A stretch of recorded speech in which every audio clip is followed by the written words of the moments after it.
বছর গোপালের সাথে আমরা সবাই আবির খেলি। গোপালকে আবির দেওয়ার পরে তারপরে আমাদের এখানে গৌরীয় মঠে সকাল সকালই চলে যাই গোপালের সেবা সব করে নিয়ে। তারপরে গৌরীয় মঠে গিয়ে বসে থাকি, ওখানে সারাদিন উৎসব হয়। আর দেখো এই যে গোপাল সোনা, এটা হচ্ছে গৌরীয় মঠের। এখানে আমি আবির দিচ্ছিলাম, সেই সময় দেখলাম চোখের উপরে আবির পড়েছে। আমি একটু আবিরটা মুছেও দিলাম। মনে হচ্ছিল আমাকে গোপাল বলছে যে আমার চোখে আবির পড়ছে। ওখানেও একটু আবির দিলাম, আমার বাড়িতেও আবির দিয়েছি। দেখো এখন ঘড়িতে এখন সাতটা না, 6:30 বাজে। বসে আছি, বসে করে সবাই এসে প্রণাম করছে। আর একটু বাদেই মহাপ্রভুর হচ্ছে আবির্ভাব তিথি, তাই সকলেই বসাচ্ছি। আর অভিষেক হবে একটু বাদেই। আমাদের এই যে শুরু হয়ে গেছে অভিষেক। তুলে এনেছি, সঙ্গে থাকো বন্ধুরা, দেখতে থাকো। রাধে রাধে বন্ধুরা, তোমরা দেখবো। চলো দেখতে থাকি।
ওখান থেকে এসে বাড়িতে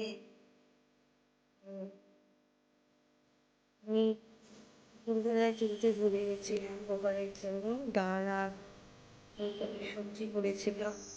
ওটা রাত্রে তুললাম, কারণ রাত্রে এসে আমি সবটাকে ডুবে ভিজিয়ে রেখেছি। পেঁপে আর আলু, কাঁচা লঙ্কা দিয়ে ঘি দিয়ে সব দিয়ে সবজি করেছিল ওটা কালকে। আর এটা হচ্ছে মঙ্গলবার, পরের দিনে সকালবেলায় যে ভোগ রান্না করেছিলাম গোপালের, এটা সবজি দিয়ে একটা লাবড়ার মতন তৈরি করেছিল। আর চাটনি, এটুকুই। শরীর দিচ্ছিল না, প্রচণ্ড শরীরটা দুর্বল লাগছিল, কারণ প্রথম দিন সোমবার সারাদিন বসছিলাম। আর পরের দিন মঙ্গলবার আমার গোপালের সেবা দিতে দিতে প্রায় 2-3টে বেজে গেছিল।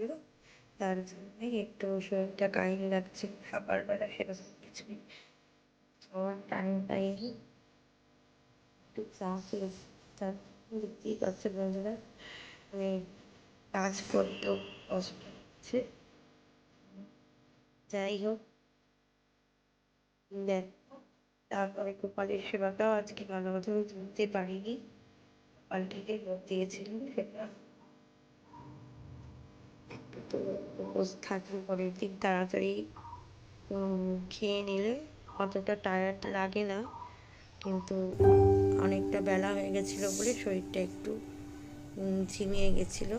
যাই হোক, তারপরে যে ভিডিওটা আমি বানাচ্ছি, এখন শরীর মোটামুটি একদম চাঙ্গা হয়ে গেছে, কারণ ভগবানের প্রসাদ যখনই শরীরের মধ্যে যাবে তখনই সব কিছু ঠিক হয়ে যায়।